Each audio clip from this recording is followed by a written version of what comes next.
Everyone welcome back to my foundation classes unit time classroom. तो guys 8:30 बज चुका है और 8:30 बजे डेली लगाते हो आप लोग एक सेट, ठीक है, जिसमें होते हैं 100 क्वेश्चंस।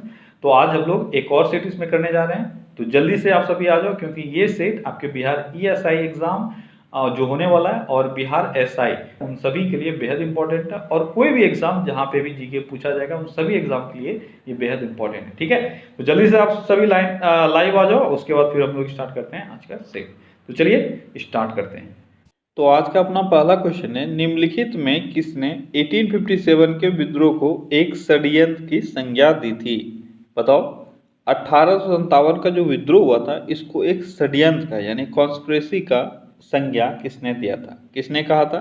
ये कहा था सर जेम्स ऑट्रम और डब्ल्यू टेलर ने, ठीक है। सर जेम्स ऑट्रम और डब्ल्यू टेलर ने क्या कहा था?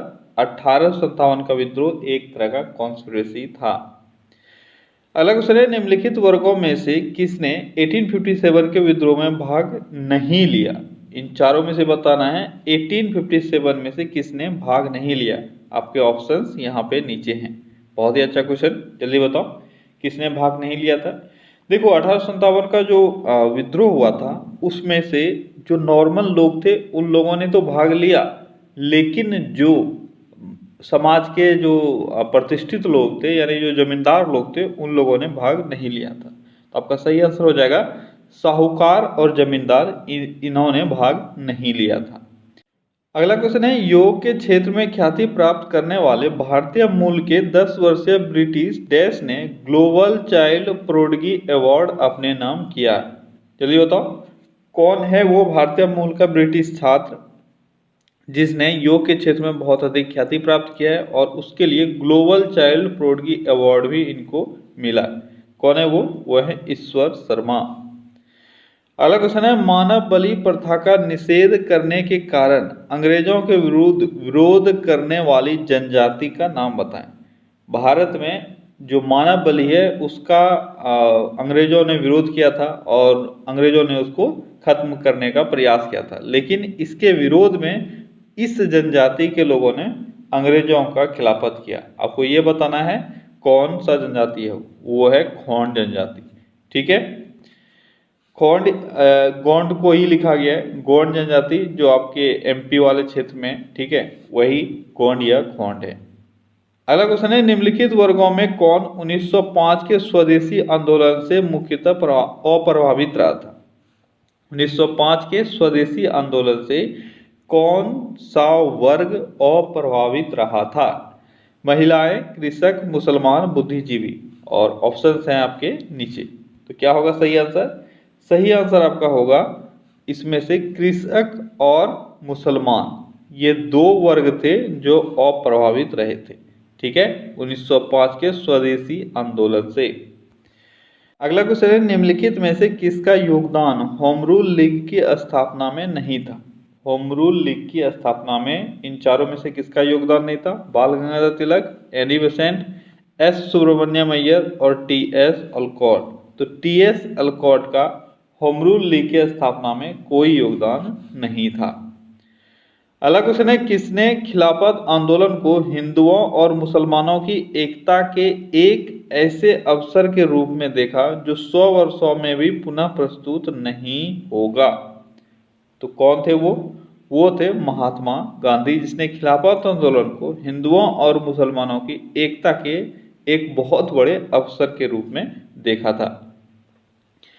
अगला क्वेश्चन है, असहयोग आंदोलन के स्थगन संबंधी घटनाओं का सही क्रम इंगित कीजिए। तो क्या है वो सही क्रम? चौरी चौरा में पुलिस गोलीकांड, उग्र भीड़ द्वारा पुलिस थाना को जलाना, गांधी जी द्वारा आंदोलन का स्थगन और गांधी जी की गिरफ्तारी। अब आपको इसमें से सही क्रम बताना है, कौन सा घटना कब घटा। जल्दी बताओ कौन सा घटना कब घटा था, सही क्रम बताना है आपको। तो इन चारों ऑप्शंस में से क्या होगा आपका सही आंसर? आपका सही आंसर होगा 1, 2, 3, 4। यानी सबसे पहले चौरी चौरा कांड में पुलिस गोली कांड हुआ, ठीक है। इसके बाद ये कांड को देखते हुए उग्र भीड़ द्वारा पुलिस के थाना को जलाया गया। इसके बाद गांधी जी ने आंदोलन का स्थगन कर दिया और फिर गांधी जी गिरफ्तार हुए थे। अगला क्वेश्चन है, खुदाई खिदमतगार संगठन की स्थापना किसने की? खुदाई खिदमतगार की स्थापना किसने की थी? खुदाई खिदमतगार, इसकी स्थापना की गई थी खान अब्दुल गफ्फार खां के द्वारा। अगला क्वेश्चन है, कम्युनिस्ट इंटरनेशनल का सदस्य बनने वाला भारत का पहला मेंबर कौन था? जल्दी बताओ, कम्युनिस्ट इंटरनेशनल का सदस्य बनने वाला पहला भारतीय कौन था? ये थे एम.एन. रॉय। ठीक है, एम.एन. रॉय बने थे कम्युनिस्ट इंटरनेशनल के पहले भारतीय सदस्य। अगला क्वेश्चन है, all India state peoples conference का गठन कब हुआ? All India state peoples conference, इसका गठन कब हुआ? इसका गठन हुआ था 1927 में। अगला क्वेश्चन क्या है, नीचे दो वक्तव्य दिए गए हैं जिनमें से एक कथन ए और दूसरा कारण आर है, दोनों को ध्यानपूर्वक पढ़ना है। ठीक है, तो स्टेटमेंट क्या है आपका? स्टेटमेंट है, राष्ट्रीय स्वयंसेवक संघ 1942 के भारत छोड़ो आंदोलन से पृथक रहा। क्या ये स्टेटमेंट सही है? बिल्कुल सही है। आरएसएस 1942 के जो भारत छोड़ो आंदोलन था उससे अलग रहा था। दूसरा है कारण, इसका विचार था कि इस आंदोलन से भारत की स्वतंत्रता में देरी होगी। तो ये इनका थॉट नहीं था। ठीक है, तो आपका सही आंसर क्या हो जाएगा? आपका सही आंसर हो जाएगा ए सत्य है परंतु आर असत्य है। ठीक है, अगला क्वेश्चन है, बिरसा मुंडा के गुरु कौन थे? बिरसा मुंडा के गुरु कौन थे? कौन थे? ये थे आनंद पांडे। अगला क्वेश्चन है, उस क्षेत्र की पहचान करें जहां संथालों ने 1855-56 में अपनी सरकार की घोषणा की थी। किसने? तो संथालों ने। कौन सा क्षेत्र था वो क्षेत्र था भागलपुर राजमहल क्षेत्र। अगला क्वेश्चन है, 1830 के दशक में पटना नगर केंद्र था किस चीज का? 1830 के दशक में, पहले भी मैंने बताया हुआ है, ये था वहाबी आंदोलन का केंद्र। अगला क्वेश्चन है, 1866 to 86 के नील खेतिहरों के बिहार में हुए विद्रोह के क्षेत्र की पहचान कीजिए। तो नील विद्रोह जो भारत में हुआ था वो किन क्षेत्रों में हुआ था? ये हुआ था चंपारण और मुजफ्फरपुर में। अगला क्वेश्चन है, हड़प्पा में मिट्टी के बर्तनों पर सामान्यतः किस रंग का उपयोग हुआ था? जल्दी बताओ, कौन सा रंग था वो? तो देखो, दो कलरों को उन्होंने यूज किया था, लाल और ब्लैक। ठीक है, यानी काला। तो यहां आपका सही आंसर हो जाएगा लाल। क्लियर है? अगला क्वेश्चन है, ऋग्वेद संहिता का 9वां मंडल पूर्णतः किसको समर्पित है? आसान सा क्वेश्चन है, किसको समर्पित है? यह है सोम और पे पर नामकृत देवता। ठीक है, सोमरस आपने नाम सुना होगा, सोमदेव। ठीक है, तो इनको समर्पित है 9वां मंडल। अगला क्वेश्चन है, धर्मशास्त्रों में भू राजस्व की दर क्या है? धर्मशास्त्रों में भू राजस्व की दर क्या लिखी गई है? क्या है? 1/6। ठीक है, पौराणिक समय में जो भू राजस्व करता वो ऑलमोस्ट 1/6 था। मैक्सिमम जगह आपको यही मिलेगा। अगला क्वेश्चन है, बराबर की गुफाओं का उपयोग किसने आश्रय गृह के रूप में किया? बराबर की गुफाओं का उपयोग आश्रय गृह के तौर पर किसने किया था? ये क्या किया था? आजीवकों के द्वारा। आजीवक संप्रदाय के जो भी फॉलोवर्स हुए उन्होंने बराबर की गुफाओं को आश्रय के रूप में इस्तेमाल किया था। अगला क्वेश्चन है, निम्नलिखित में से कौन सबसे पूर्वकालिक जैन ग्रंथ कहलाता है? सबसे पूर्वकालिक जैन ग्रंथ कौन सा है? यह है आपका 14 पूर्व। ठीक है, अगला क्वेश्चन है, नगरों का क्रमिक पतन किस काल की एक महत्वपूर्ण विशेषता है? नगरों की क्रमिक पतन किस काल की महत्वपूर्ण विशेषता है? किस काल की महत्वपूर्ण विशेषता है? यह है गुप्त काल की। अगला क्वेश्चन है, चीनी यात्री इसिंग ने बिहार का भ्रमण कब किया था? तो इसिंग बिहार कब आया था? तो इसिंग बिहार आया था 673 ईस्वी में। कब आया था? 673 ईस्वी में। तो यहाँ आपके ऑप्शन में नहीं है, तो आपका आंसर हो जाएगा डी। ठीक है, अगला क्वेश्चन है, विजयनगर के उस पहले शासक की पहचान करें जिसने बहमनियों से गोवा को छीना था। बहमनियों से गोवा को किस विजयनगर के शासक ने छीना था? कौन था वो? जल्दी बताओ, कौन था? तो वो थे हरिहर प्रथम। ठीक है, जिन्होंने बहमनियों से गोवा को छीना था। अगला क्वेश्चन है, बिहार के सुप्रसिद्ध संत सरफुद्दीन मनेरी का संबंध किस संप्रदाय से है? तो सूफियों के किस संप्रदाय से सरफुद्दीन मनेरी संबंधित है? तो ये संबंधित थे फिरदौसी संप्रदाय से। ठीक है, अगला क्वेश्चन है मध्यकाल के बिहार शरीफ का नगर महत्वपूर्ण रहा क्यों? तो मध्यकाल में बिहार शरीफ जो बिहार का पटना का एक क्षेत्र है, ठीक है, वह क्यों फेमस रहा था, आपको ये बताना है। व्यापार केंद्र के रूप में, विद्या के केंद्र के रूप में, प्रशासनिक केंद्र के रूप में, धार्मिक केंद्र के रूप में। अब आपको बताना है क्या सही हो सकता है। तो आपका सही क्या है? तो ये विद्या के केंद्र में और धार्मिक केंद्र के रूप में प्रसिद्ध था, ठीक है। अगला क्वेश्चन है निम्नलिखित अंग्रेजों में से किसे जहांगीर ने खान की उपाधि से सम्मानित किया था? जहांगीर ने खान की उपाधि से किसको सम्मानित किया था? किसको किया था? ये किया था हॉकिंस को। किसको किया था खान की उपाधि से सम्मानित? जहांगीर ने। तो जहांगीर ने खान की उपाधि से हॉकिंस को सम्मानित किया था। अगला क्वेश्चन है उस क्षेत्र की पहचान करें जहां से यूरोप वासियों को सर्वोत्तम सोरा और अफीम प्राप्त होता था। तो कौन सा क्षेत्र था वो? पहले भी मैंने बताया कि अगर अफीम की बात हो तो अफीम बिहार ही होगा, जहां से ब्रिटिशर्स को मिलता था या यूरोप वासियों को मिलता था सर्वोत्तम सोरा या अफीम। अगला क्वेश्चन है मयूर सिंहासन पर बैठने वाला अंतिम मुगल सम्राट कौन था? आसान सा क्वेश्चन है, कौन था? ये थे मोहम्मद शाह, जो अंतिम रूप से मुगल सम्राट पर मयूर सिंहासन पर बैठे थे, ठीक है।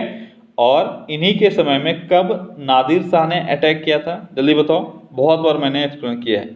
नादिर शाह ने 1739 में अटैक किया, ठीक है, और नादिर शाह ही मयूर सिंहासन लेकर चला गया, ठीक है। और इसके बाद मयूर सिंहासन के जाने के बाद कोहिनूर हीरा को भी वो अपने साथ लेके गया, बाद नहीं उसके साथ ही कोहिनूर हीरा को भी अपने साथ लेकर गया था। अगला क्वेश्चन है स्तंभ 1 में अंकित नामों को स्तंभ 2 में अंकित नामों से सुमेलित करें। तो पहला है आपका नागानंद, हर्षचरित्र, तुगलकनामा, ताउल मो, ये और अगला है नील दर्पण, ठीक है। और इधर आपका दिया हुआ है कुछ राइटर्स का नाम, तो आपको मैच करना है। चलो एक तरफ से मैच करो और बताओ सही आंसर क्या होगा। तो क्या होगा आपका सही आंसर? सबसे पहले देखो है नागानंद। नागानंद किसने लिखा है? नागानंद हर्षवर्धन ने लिखा है, ठीक है। इसके बाद है हर्षचरित, हर्षचरित बाणभट्ट ने लिखा है। तुगलकनामा किसने लिखा है? ये अमीर खुसरो ने लिखा है। ताउल मो, ये ताउल मो है, इसको अगर पूरा नाम अगर आप इसको देखोगे तो क्या है? तुहफत उल मुआहिद्दीन। क्या है? तुहफत उल मुआहिद्दीन। ये राजा राम मोहन के द्वारा लिखा, राजा राम मोहन रॉय के द्वारा लिखा गया फारसी में एक बुक था, ठीक है, ताउल मो या तुहफत उल मुहिद्दीन, ठीक है। नील दर्पण दीनबंधु मित्र ने लिखा है। तो आपका सही आंसर क्या हो जाएगा? आपका सही आंसर हो जाएगा डी। क्लियर है? अगला क्वेश्चन है 1856 में निम्नलिखित कानून पास हुआ। 1856 में कौन सा कानून पास हुआ था? धार्मिक असुविधा कानून, सती निषेध रेगुलेशन, हिंदू विधवा पुनर्विवाह कानून, राज हड़पने का सिद्धांत। तो आपके ऑप्शंस यहाँ पे हैं, जल्दी बताओ कौन कौन सा कानून है जो 1856 में पास हुआ था? कौन कौन सा कानून है वो?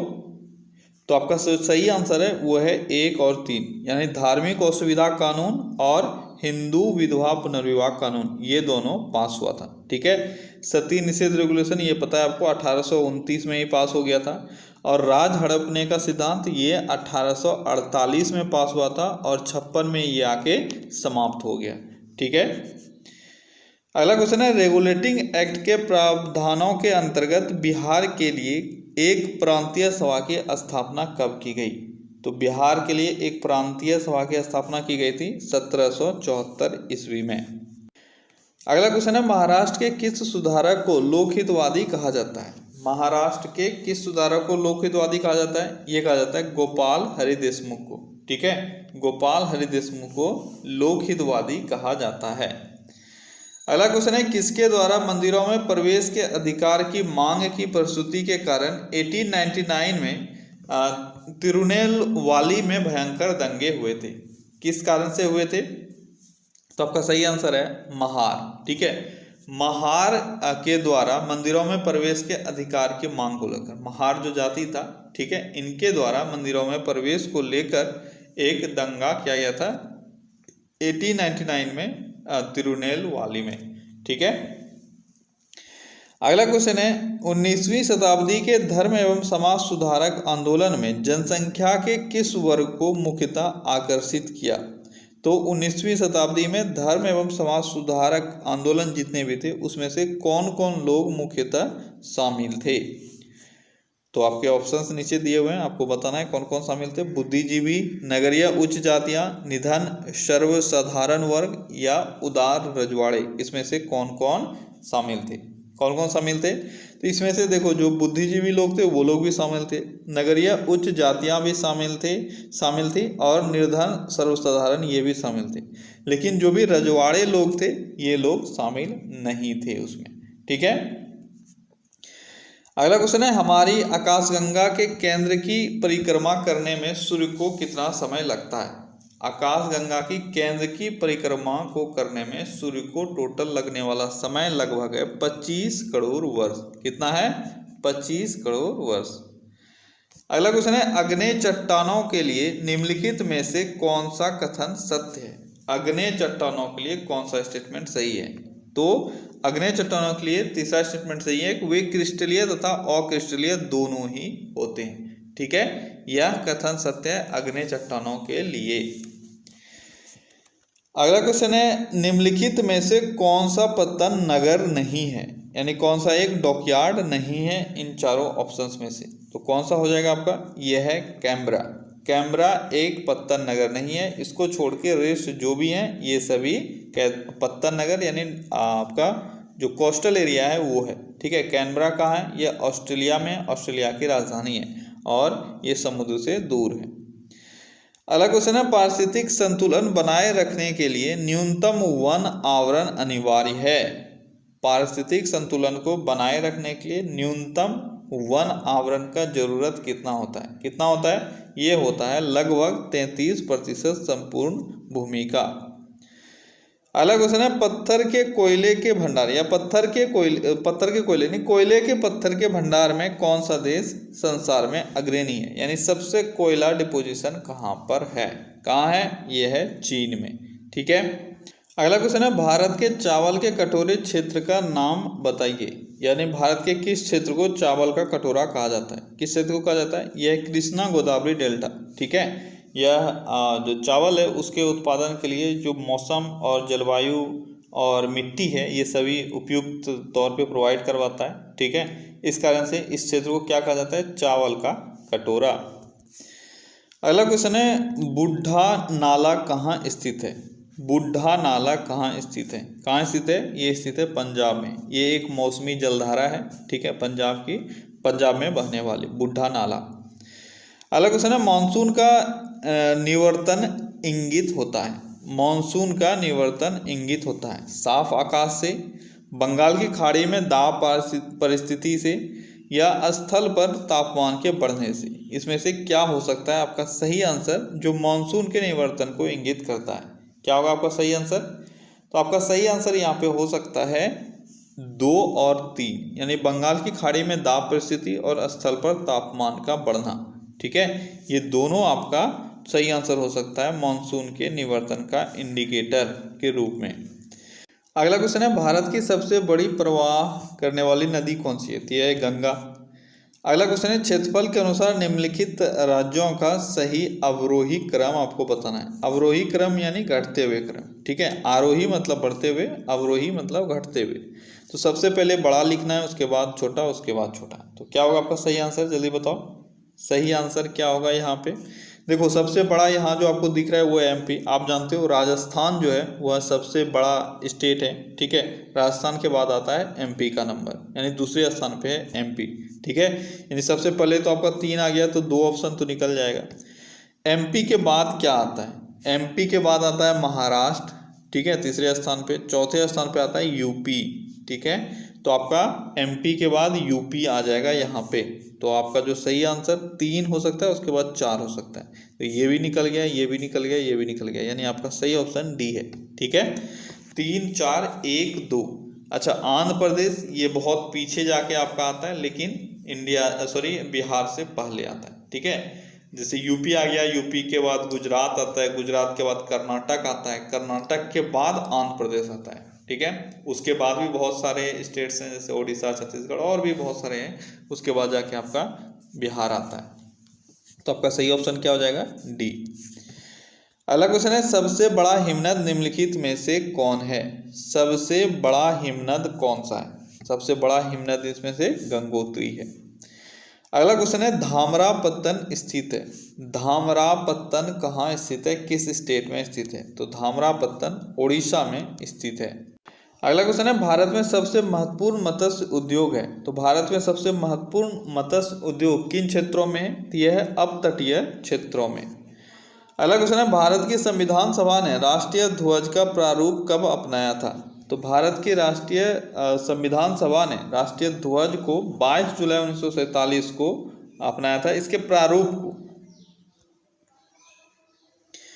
अगला क्वेश्चन है, निम्नलिखित में से किस स्थान को प्लास्टिक कचरा प्रबंधन की पहल के लिए स्वच्छता दर्पण पुरस्कार 2019 से सम्मानित किया गया है?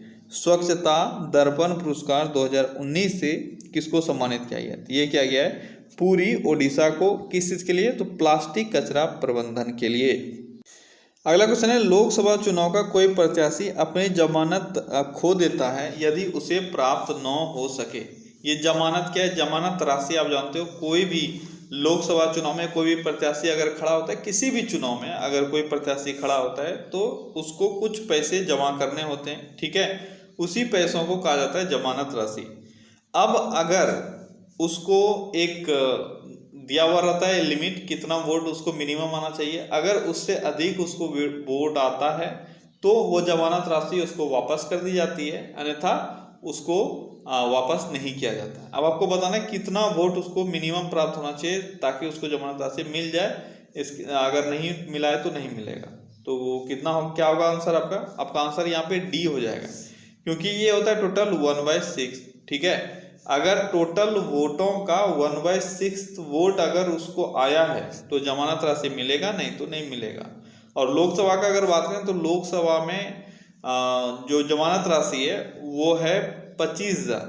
कितना है? 25,000। ये है जनरल के लिए और 12,500 ये है रिजर्व कैटेगरीज के लिए, ठीक है।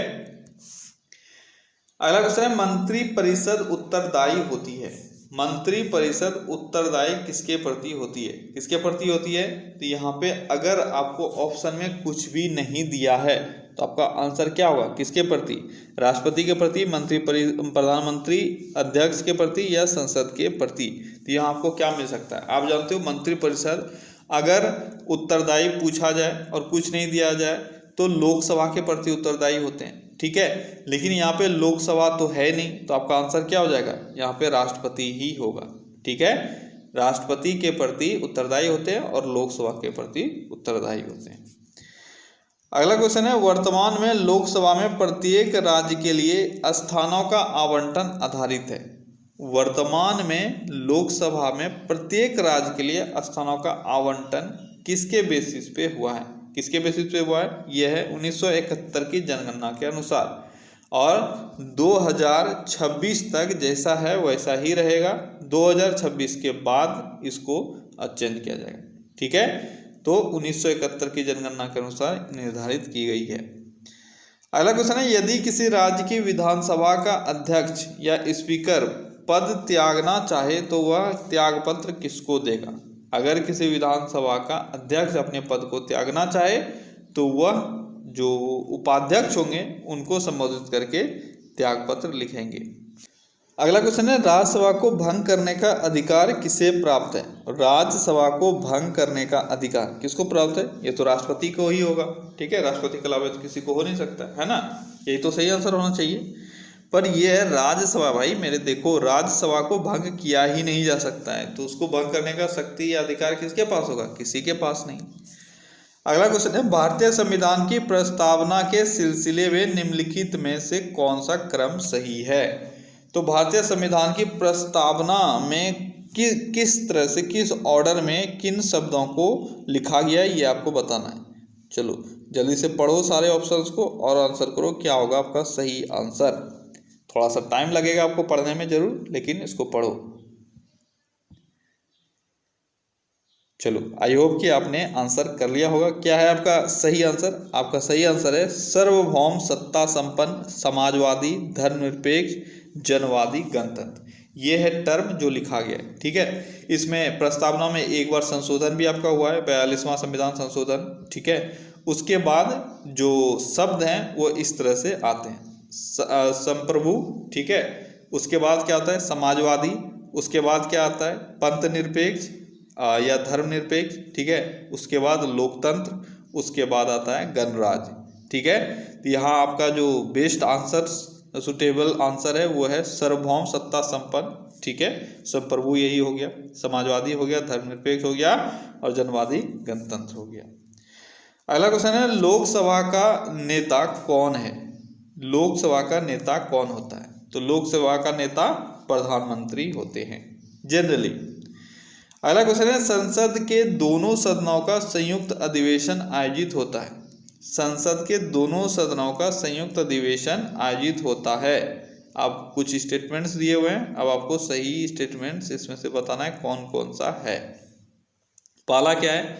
भारत के राष्ट्रपति के निर्वाचन के लिए, भारत के उपराष्ट्रपति के निर्वाचन के लिए, संविधान में संशोधन से संबंधित विधेयक को पारित करने के लिए, एक ऐसे विधेयक पर विचार करने के लिए और उसे पारित करने के लिए जिस पर दोनों सदनों में मतभेद हो। अब आपको बताना है कौन सा स्टेटमेंट इसमें सही हो सकता है। तो क्या होगा आपका सही आंसर? देखो, ये क्वेश्चन टफ नहीं है, पर एग्जाम में अगर ये क्वेश्चन आ जाए, आप जानते हो इस तरह के क्वेश्चंस का ट्रेंड है, और यहाँ पे बहुत सारे बच्चों को कन्फ्यूजन हो जाता है, क्या एक होगा या एक से अधिक हो सकता है। तो यहाँ पे चार जो ऑप्शन है, चौथा जो ऑप्शन है, ये तो आप सभी जान ही रहे हो, ये तो होता ही है, लेकिन इन तीनों में कन्फ्यूजन हो सकता है कुछ बच्चों को, इसलिए ये क्लियर करना जरूरी है कि ये सारे स्टेटमेंट फालतू है। ठीक है, आपका जो सही आंसर है वो है 4, सिर्फ 4, तो आपका डी सही आंसर हो जाएगा। ठीक है, केवल 4। ठीक है, तो कभी कभी होता है जो आसान क्वेश्चन भी है वो भी थोड़े से डिफिकल्ट हो जाते हैं अगर वो पजल करके दिया जाए तो। अगला क्वेश्चन क्या है? किसी राज्य में विधान परिषद की संरचना अथवा विघटन किया जा सकता है। विधान परिषद की संरचना और विघटन किसके द्वारा किया जा सकता है किसी भी राज्य में? जल्दी बताओ, किसके द्वारा किया जा सकता है? तो ये किया जा सकता है केंद्रीय संसद के द्वारा। केंद्रीय संसद के द्वारा अगर वहां के राज्य के विधानसभा एक बिल पारित कर लेता है कि हमको अपना विधान परिषद या तो गठित करना है या विघटन करना है, जैसे अभी हाल ही में आंध्र प्रदेश ने अपने विधान परिषद को विघटित करने का फैसला लिया है। इसके बाद ये लोग भेज देते हैं संसद के पास और फिर वहां पे संसद डिसाइड करते हैं खत्म करना है या नहीं करना है। ठीक है, अगला क्वेश्चन है, निम्नलिखित राज्यों में कहाँ विधान परिषद है? तो इन चारों में से आपको बताना है कि विधान परिषद कहाँ कहाँ है, कहाँ कहाँ है। तो अभी पहले कितने ऐसे राज्य थे जहाँ पे विधान परिषद था? तो टोटल 7 राज्य था जहाँ पे विधान परिषद था। फिर जम्मू कश्मीर आपका खत्म हो गया। ठीक है, उसके बाद 6 बचा, और इसके बाद अब अगर आंध्र प्रदेश का फाइनली बिल पास हो जाए, ठीक है, तो एक्चुअली में विधानसभा, आंध्र प्रदेश विधानसभा ने तो पास कर लिया है, लेकिन अब इसको भेजा गया पार्लियामेंट में। तो पार्लियामेंट में जैसे ही सेशन होगा इनका मोस्ट प्रोबेबली पारित हो ही जाएगा। ठीक है, तो उसके बाद बचेगा सिर्फ 5 ऐसे राज्य जहां पे विधान परिषद होंगे। ठीक है, यहाँ आपका सही आंसर क्या हो जाएगा? यहाँ आपका सही आंसर हो जाएगा इन चारों में से केवल बिहार एक ऐसा राज्य है जहाँ पे विधान परिषद है। अगला क्वेश्चन है, भारतीय संविधान के निम्नांकित अनुच्छेदों में से कौन राज्य की विधानसभाओं के निर्वाचन का प्रावधान प्रस्तुत करता है? तो विधान सभा के निर्वाचन का प्रावधान कौन प्रस्तुत करता है? कौन प्रस्तुत करता है? जल्दी बताओ। अच्छा क्वेश्चन है, तो आपका सही आंसर होगा अनुच्छेद 170। ठीक है, अनुच्छेद 170 राज्य के विधानसभाओं के जो निर्वाचन है उससे संबंधित चीजों को दिखाता है। ठीक है, अगला क्वेश्चन है, बिहार में लोकसभा में सांसदों की संख्या कितनी है? तो बिहार में लोकसभा में सांसदों की संख्या कितनी है? अब देखो, बहुत सारे बच्चे इन तीनों में तुक्का लगा रहे हैं।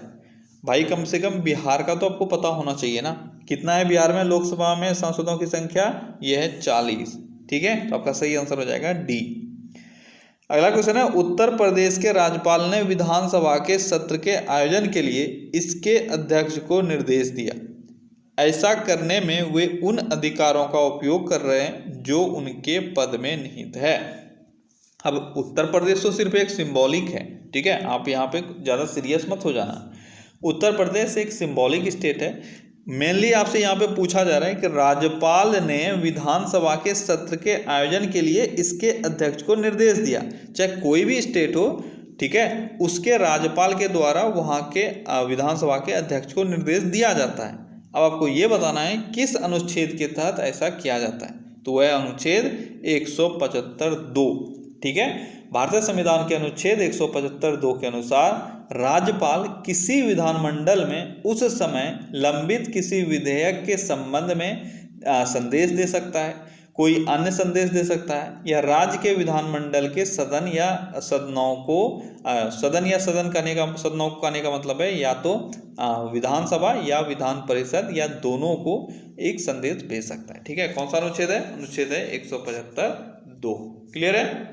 अगला क्वेश्चन है, भारत में सबसे अधिक कहाँ सौर ऊर्जा उत्पादन होता है? सौर ऊर्जा सबसे अधिक कहाँ उत्पादित होता है? ये होता है राजस्थान में, ठीक है। अगला क्वेश्चन है, भारत में पवन ऊर्जा का सबसे बड़ा उत्पादक राज्य कौन सा है? पवन ऊर्जा का सबसे बड़ा उत्पादक राज्य है तमिलनाडु। अगला क्वेश्चन है, भारत में स्थापित कुल ऊर्जा क्षमता का कितना प्रतिशत पवन ऊर्जा से प्राप्त होता है? तो अभी फिलहाल हम लोग ऊर्जा क्षमता का टोटल लगभग 10% पवन ऊर्जा से प्राप्त करते हैं। अगला क्वेश्चन है, भारत में पवन ऊर्जा का विकास कब से प्रारंभ हुआ? तो भारत में पवन ऊर्जा का विकास 1990 से प्रारंभ हुआ। ऐसे तो भारत में अगर पवन ऊर्जा का हम लोग देखें, स्टार्टिंग तो 50s में ही हो गया था, ठीक है, 50s-60s में हो गया था। और पहली बार अगर हम लोग एक बेटर सेटअप को देखें तो ये 90s में आके हुआ, ठीक है। 1990 के दशक में पहली बार आपको ये सेटअप देखने को मिलेगा, जो केरल में शायद किया गया था पहली बार, ठीक है। अगला क्वेश्चन है, भारत में परमाणु ऊर्जा विनियामक बोर्ड कब स्थापित हुआ? परमाणु ऊर्जा विनियामक बोर्ड 15 नवंबर 1983 को स्थापित हुआ था। अगला क्वेश्चन है, परमाणु ऊर्जा नियामक बोर्ड का मुख्यालय कहाँ है? परमाणु ऊर्जा नियामक बोर्ड का मुख्यालय है मुंबई। अगला क्वेश्चन क्या है? अगला क्वेश्चन है, भारतीय सिनेमा के जनक थे। तो भारतीय सिनेमा के जनक कौन थे? भारतीय सिनेमा के जनक थे दादा साहेब फाल्के। अगला क्वेश्चन है, रूस में भारतीय राजदूत कौन है? तो अभी वर्तमान में रूस में भारतीय राजदूत कौन है? ये हैं डी बाला वेंकटेश वर्मा, ठीक है, डी बाला वेंकटेश वर्मा, ये हैं रूस में भारतीय राजदूत। अगला क्वेश्चन है, भारत के तीसरे राष्ट्रपति कौन थे जिनका अपने कार्यकाल में ही निधन हुआ? तो तीसरे राष्ट्रपति कौन थे? ये थे डॉक्टर जाकिर हुसैन, जिनका अपने कार्यकाल में ही देहांत हो गया था। अगला क्वेश्चन है, भारत का राष्ट्रीय ध्वज नियम कब से लागू कर दिया? इसको हम लोग नेशनल फ्लैग कोड भी बोलते हैं, ठीक है, जो 2002 में लागू हुआ था। अगला क्वेश्चन है, भारत का बोस्टन किसे कहा जाता है? भारत का बोस्टन अहमदाबाद को कहा जाता है। अगला क्वेश्चन है, एप्पल कंपनी के CEO कौन हैं? ये हैं टिम कुक। क्लियर है। अगला क्वेश्चन है, हाल ही में हुए ऑस्ट्रेलियन ओपन टेनिस टूर्नामेंट में पुरुष एकल का खिताब किसने जीता? ऑस्ट्रेलियन ओपन टेनिस टूर्नामेंट में पुरुष एकल का खिताब अभी जीता गया है नोवाक जोकोविच के द्वारा। अगला क्वेश्चन है, वित्त मंत्री निर्मला सीतारमण ने वर्ष 2024 तक देश में कितने नए एयरपोर्ट बनाने की घोषणा की है? तो करंट अफेयर्स में आपने पढ़ा होगा 2024 तक देश में लगभग 100 नए एयरपोर्ट बनाने की घोषणा की गई है। अगला क्वेश्चन है, हाल ही में देश को राष्ट्रमंडल यानी कॉमनवेल्थ में आधिकारिक रूप से फिर से शामिल कर लिया गया, वह कौन सा देश है? ये आपको बताना है। कौन सा देश है? वह देश है मालदीव। अगला क्वेश्चन है, हाल ही में अनुभवी राजनयिक अजय बिसारिया को किस देश में भारतीय उच्चायुक्त नियुक्त किया गया है? अजय बिसारिया को कहाँ यहाँ का उच्चायुक्त यानी हाई कमिश्नर नियुक्त किया गया है? कहाँ किया गया है? ये किया गया है कनाडा में। अगला क्वेश्चन क्या है? अगला क्वेश्चन है, विश्व आर्द्र भूमि दिवस यानी वर्ल्ड वेटलैंड डे निम्न में से किस दिन मनाया जाता है?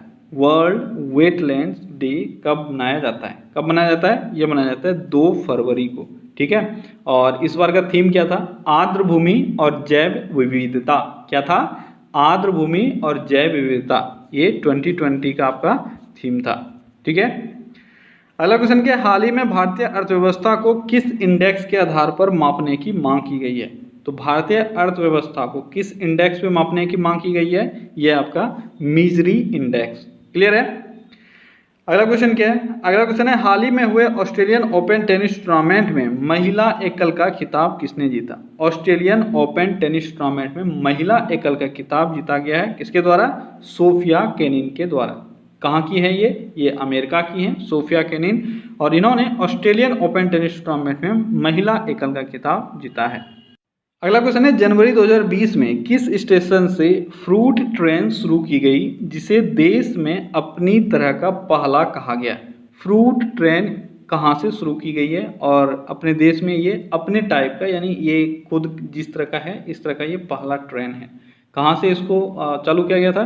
जल्दी बताओ, कहाँ से किया गया था? ये किया गया था तदीपत्री रेलवे स्टेशन से। कहाँ से? तदीपत्री रेलवे स्टेशन, ये आंध्र प्रदेश का एक रेलवे स्टेशन है, ठीक है, यहाँ से इसको चलाया गया था।